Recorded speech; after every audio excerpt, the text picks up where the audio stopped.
salam dalam kasih Tuhan kita, Yesus Kristus. Saya Pendeta Erni yang melayani di Jemaat GKE Pulang Pisau Hilir, Gereja Victoria. Hari ini akan membawa kita dalam renungan harian dari Nehemia pasal 2, ayat yang pertama hingga ayat yang ke-11. Hari ini saya akan membawa kita dalam satu tema, Allah akan menyertai perjalananmu. Namun sebelumnya mari kita bersatu hati di dalam doa. Kami bersyukur ya Tuhan untuk kasih karunia yang telah Engkau nyatakan dalam kehidupan kami. Setiap hari berkat pemeliharaan dan penyertaan-Mu Engkau berikan bagi kami. Dan semuanya itu boleh menjadi kekuatan bagi kami untuk menjalani hari demi hari dengan tetap berpengharapan hanya kepada Engkau. Kami sebentar lagi juga akan bersama-sama merenungkan firman-Mu ya Bapa.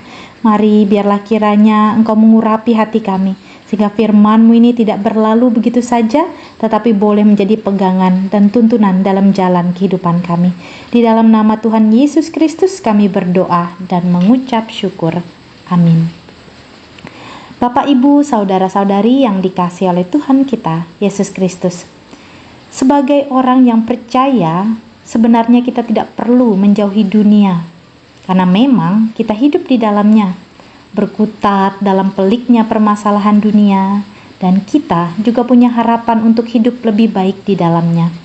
Ada satu tujuan yang harus kita gapai dalam hidup ini, yaitu hidup untuk memuliakan Tuhan.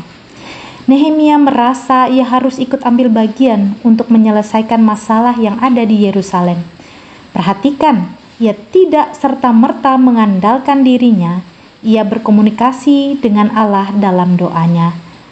Biarlah hamba-Mu berhasil hari ini dan mendapat belas kasihan dari orang ini. Nehemia pasal yang pertama ayat yang ke-11.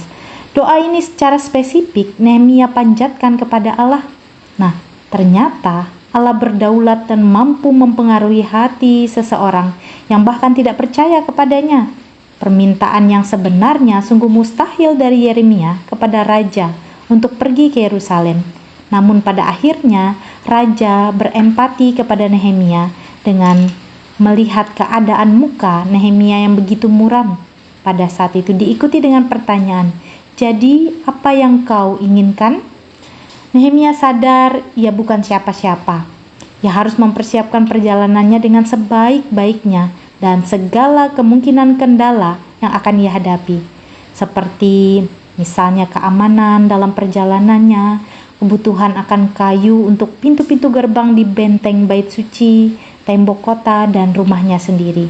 Nah, kebutuhan-kebutuhan yang telah digumuli dalam doa selama beberapa bulan disampaikan Nehemia kepada raja yang juga mungkin dipakai sebagai alat Tuhan semesta langit untuk memenuhi kebutuhannya.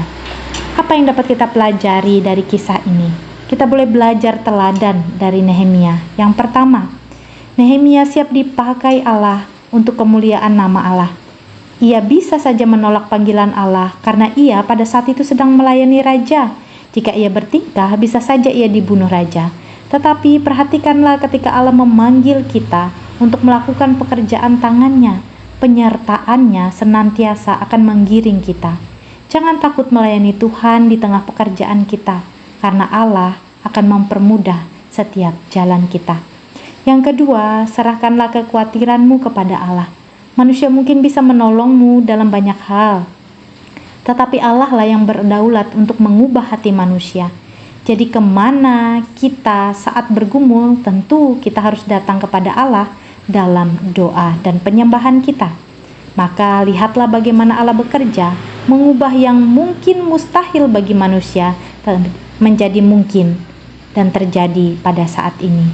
Dan yang ketiga, hiduplah benar dalam kesadaran bahwa hidup ini bukan berkata tentang kita saja, Anda saja pada saat ini, tetapi tentang Allah yang menciptakan langit dan bumi. Maka dengan demikian, jangan takut, Allah menyertai kita dalam setiap perjuangan, harapan, kerja kita di dalam kehidupan ini. Amin untuk firman Tuhan. Kita akan berdoa mendukung jemaat GKE Gloria Henda pada saat ini. Mari kita berdoa. Terima kasih Allah Bapa yang bertahta dalam kerajaan sorga. Firman-Mu hari ini boleh kami dengarkan untuk mengajak kami menyerahkan hidup kami kepada Allah. Jika ada panggilan dari Allah untuk melayani bagi kami dengan segala kekurangan dan keterbatasan kami mau juga Allah turut ambil bagian menuntun dan menyertai perjalanan kehidupan kami. Ya Allah Bapa yang bertahta dalam kerajaan sorga, hari ini kami berdoa mendukung jemaat GKE Gloria Hendak, biar mereka juga boleh diperbaharui oleh cinta kasih-Mu di sepanjang kehidupan mereka, sehingga mereka juga boleh melayani dengan setulusnya, mendengarkan panggilan Tuhan dan boleh melakukannya di dalam kehidupan ini.